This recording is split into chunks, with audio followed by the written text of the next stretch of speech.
सर्वेभ्यो नमो नमः। आज की संस्कृत कक्षा में हम पढ़ेंगे सप्तमः पाठः सुभाषितानि। पिछली कक्षाओं में हमने 4 श्लोकों के अनुवाद पढ़े थे। आज की कक्षा में हम 5वें श्लोक का अनुवाद पढ़ेंगे।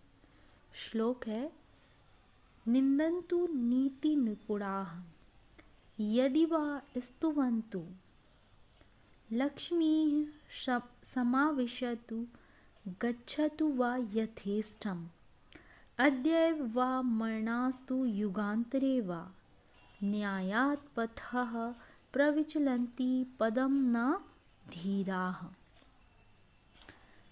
हिंदी अर्थ, नीति में निपुण मनुष्य चाहे निंदा करें या प्रशंसा, धन या लक्ष्मी आए या इच्छा अनुसार चली जाए, आज ही मृत्यु हो जाए या फिर युगों के बाद हो, परंतु धैर्यवान मनुष्य कभी भी न्याय के पथ से डगमग नहीं होते, अर्थात वो कभी विचलित नहीं होते।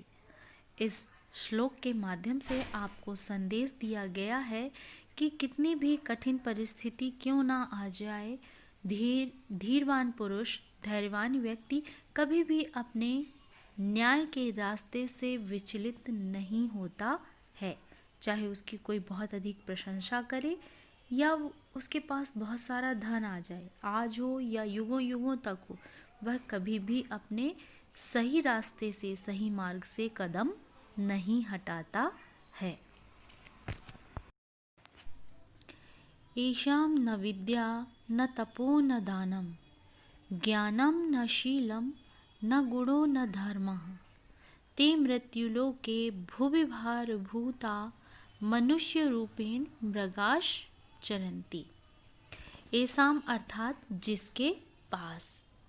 जिसके पास विद्या, तप, ज्ञान, शील, गुण और धर्म में से कुछ नहीं है, वह मनुष्य ऐसा जीवन व्यतीत करते हैं जैसे एक मृग, पशु के समान वो अपना जीवन व्यतीत करते हैं। भारभूता अर्थात भार के समान है, मृत्युलोक की इस धरती पर भार के समान है। मृगाश्च चरन्ति, पशुओं की तरह चरते हैं। इसका दूसरा अर्थ इस प्रकार से भी लिख सकते हैं, जिन लोगों के पास ना तो विद्या है, न तप, न दान, न शील, न गुण और न धर्म, वे लोग इस पृथ्वी पर भार हैं और मनुष्य के रूप में मृग या जानवर की तरह घूमते रहते हैं। अर्थात हमारा जन्म हुआ है तो हमें हर प्रकार की शिक्षा प्राप्त करनी चाहिए, दान देना चाहिए, अच्छा व्यवहार करना चाहिए, गुणी होना चाहिए और धार्मिक प्रवृत्ति का होना चाहिए। यदि हमारे पास ये सारी चीज़ें नहीं हैं तो हम मनुष्य होकर भी पशु के समान कहलाएंगे। तो हमें क्या शिक्षा मिलती है कि हमें हर प्रकार के ज्ञान को अर्जित करना चाहिए। अगला और अंतिम श्लोक है विद्या विवादाय धनम मदाय शक्ति परेषां परिपीडनाय खलस्य साधोः विपरीतमेतत् ज्ञानाय दानाय च रक्षणाय। विद्या, धन और शक्ति जहाँ एक खल अर्थात दुर्जन व्यक्ति को विवादी, अहंकारी और अत्याचारी बनाते हैं, वहीं एक साधु को, सज्जन व्यक्ति को ज्ञानी, दानी और रक्षक बनाते हैं। अर्थात यदि व्यक्ति को, किसी मूर्ख व्यक्ति को विद्या मिल जाती है तो वह लड़ाई झगड़े के काम में उपयोग करता है, दूसरों और अपनी ताकत का प्रयोग दूसरों को परेशान करने के लिए करता है। और वहीं सज्जन व्यक्ति ठीक उसके विपरीत होता है, वह विद्या का प्रयोग ज्ञान के लिए, धन का प्रयोग दान के लिए और शक्ति का प्रयोग दूसरों की रक्षा के लिए करता है। तो सज्जन और दुर्जन ठीक दोनों एक दूसरे के विपरीत होते हैं। यदि एक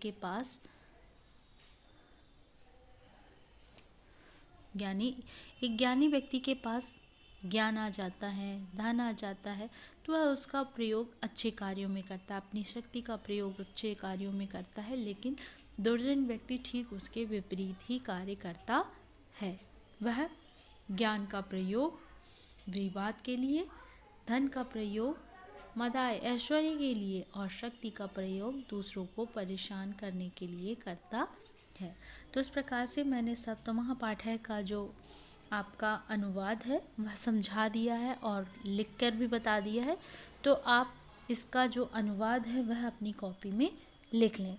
साथ में इसके आप श्लोक भी लिख लेंगे, ऊपर श्लोक और नीचे उसका अनुवाद लिखते जाएंगे।